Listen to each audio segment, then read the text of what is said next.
ഇന്നൊരു തോരൻ ഉണ്ടാക്കാം.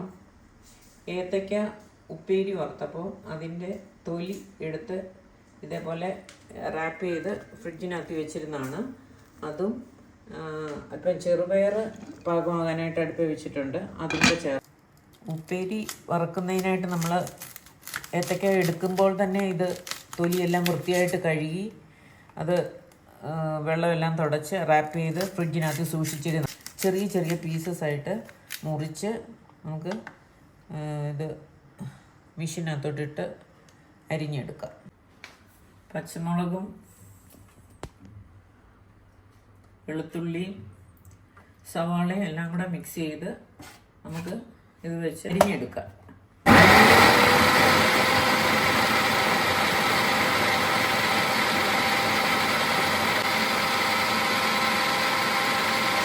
ഏത്തയ്ക്കാത്തൊലി അരിഞ്ഞ് റെഡിയാക്കിയിട്ടുണ്ട്. ഇനി അതിനകത്ത് ചേർക്കാനുള്ള അരപ്പ് തയ്യാറാക്കാം. അതിന് വേണ്ടിയിട്ട് തേങ്ങ, ജീരകം, മഞ്ഞൾ, വെളുത്തുള്ളി നമ്മൾ അരച്ചതിനകത്ത് ഇട്ടതാണ് എങ്കിലും 2 അല്ലി വെളുത്തുള്ളിയോട് ഇതിനോട് കൂടെ അരയ്ക്കുന്നുണ്ട്. 2 ചുവന്നുള്ളി, എല്ലാ ചുവന്നുള്ളി എടുക്കുന്നില്ല, കടുക് വറക്കാനുള്ള ചുവന്നുള്ളിയാണ്. ഇതെല്ലാം കൂടെ ചേർത്ത് നമുക്ക് അരച്ചെടുക്കാം. കത്തിച്ച് പാൻ അടുപ്പിൽ വെച്ച് എണ്ണ ഒഴിച്ച് എണ്ണ ചൂടായിട്ടുണ്ട്. ഇനി കടുക് ഇടാം.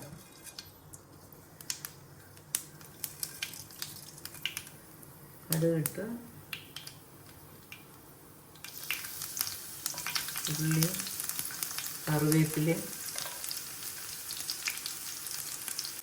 വറ്റൽമുളക് കൂടി ഇട്ട് അങ്ങ് കടുക് വറുത്തിട്ട് അതിനകത്തോട്ട് നമുക്ക് വാഴയ്ക്കാത്തൊലി അരിഞ്ഞ് വെച്ചിരിക്കുന്നത് ആവി കയറ്റി വേവിച്ചെടുക്കാം.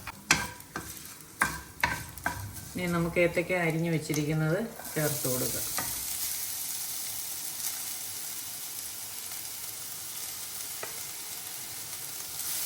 ഏത്തയ്ക്ക അരിഞ്ഞപ്പം നമ്മൾ മെഷീനകത്തിൽ വെളുത്തുള്ളിയും പച്ചമുളകും ഇതിനോടൊപ്പം അരിഞ്ഞിട്ടുണ്ടായിരുന്നു. അരയ്ക്കാൻ അതിൻ്റെ പകുതി ബാക്കി വന്ന പച്ചമുളകാണ് ചേർത്തത്. അരിഞ്ഞതിനോടൊപ്പം പച്ചമുളക് ചേർത്തിട്ടുണ്ടായിരുന്നു. ഇനിയിപ്പോൾ കടുക് വറക്കേണ്ട കാര്യമില്ല. ആദ്യം തന്നെ കടുക് വറുത്തിട്ട് അതിനകത്തോട്ടാണ് നമ്മൾ ഏത്തയ്ക്കാത്തൊലി ഇട്ട് വേവിക്കുന്നത്. വേവിക്കാൻ അധികം വേവൊന്നും ഇല്ല. ഏത്തയ്ക്കാത്തൊലി ആവി കയറിയാൽ മതി.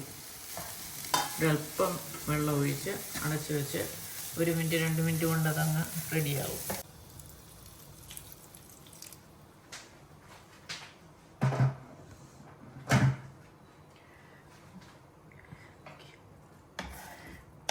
ഒന്ന് ഇളക്കി അടച്ച് വെക്കാം.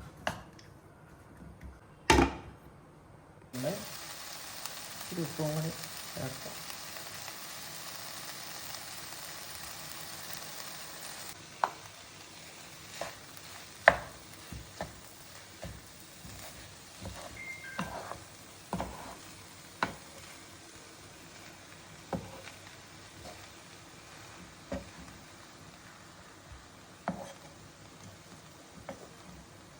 ഒന്നുകൂടി ഒന്ന് അടച്ച് വെച്ച് നോക്കാം.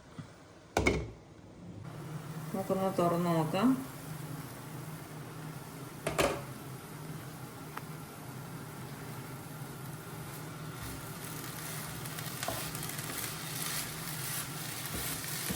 പിന്നെ അധികം വേവുള്ളതല്ല, എളുപ്പം തന്നെ ഒരാവി കൊണ്ട് കഴിഞ്ഞാൽ അങ്ങ് വേവുന്നതാണ്.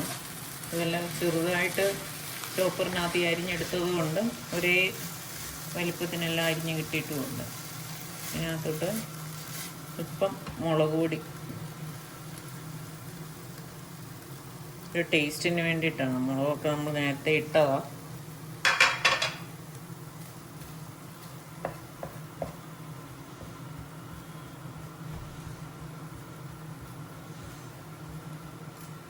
പിന്നെ പച്ചമണം ഒന്ന് മാറിക്കഴിയുമ്പോൾ എല്ലാം കൂടി ഇട്ട് മിക്സ് ചെയ്യാം. നമുക്കിനി ഇതിനകത്തോട്ട് ഈ ചെറുപയർ വേവിച്ച് വെച്ചിരിക്കുന്ന, ഉപ്പിട്ട് വേവിച്ച് വെച്ചിരിക്കുന്ന ചെറുപയർ കൂടെ മിക്സ് ചെയ്യാം.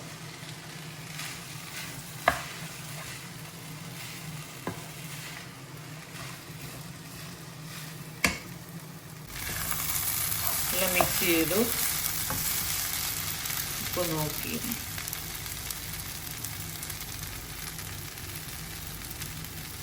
എല്ലാം പാകത്തിന് നല്ല രുചിയുള്ള കായയുടെ തൊലിയും ചെറുപയറും കൂടെ തോരൻ വെച്ചത്.